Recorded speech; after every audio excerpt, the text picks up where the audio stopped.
Good afternoon. My name is Dr. Patty Ann Ford, and today I want to bring to light what diet culture means and what that means for you. If you're navigating what is diet culture, here's just a quick video on how you can loosely define it, how you can recognize it.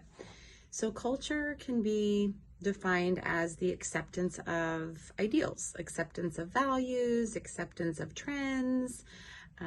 What you can have a big culture, I live in Southern California, that is a culture, but you can also have micro cultures where I can have, culture by the water, by the beach. You can have the culture in the desert.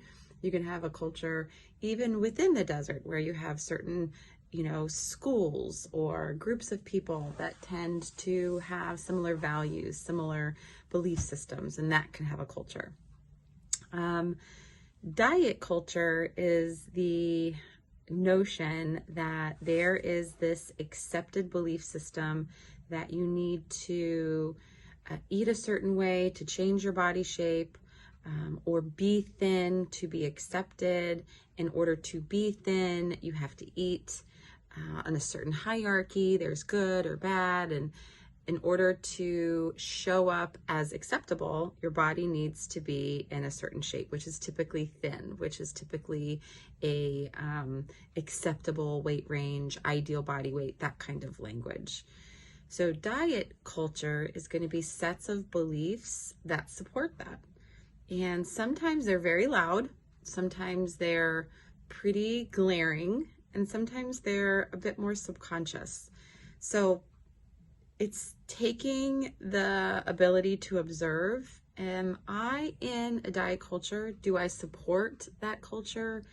Am I fighting against that culture?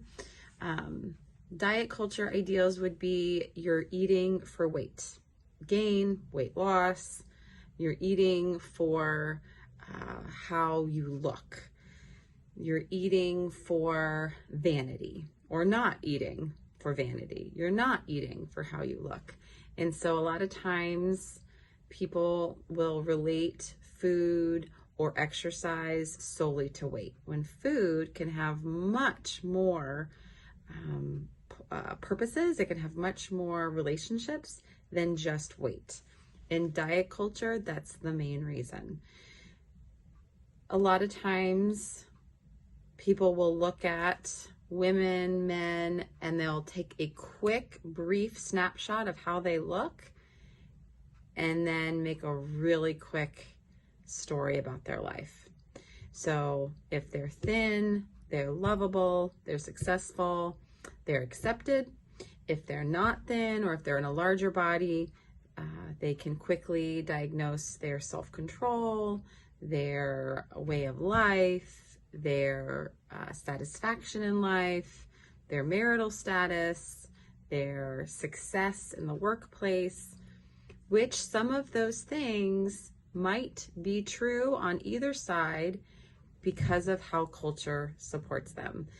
In diet culture, or in health now, there's a couple different terms where we're trying to, I say we because I'm one of the advocates, where you can have diet culture, you can have weight inclusive care or weight normative care. Weight normative care is you're fixing chronic illness with weight loss, saying, oh, well, your diabetes or your pain or yada, yada, yada will go away if you lose weight. So it's associated with weight. Weight inclusive culture is weight is one measure of health, but it's not the complete picture. You're more looking at behaviors and the person and a ton of other different measures of health, not just weight. So we're hoping some conversation about diet culture and body weight can start to shift to more weight inclusive care versus shifting away from weight normative care, where the prescription is not only weight loss.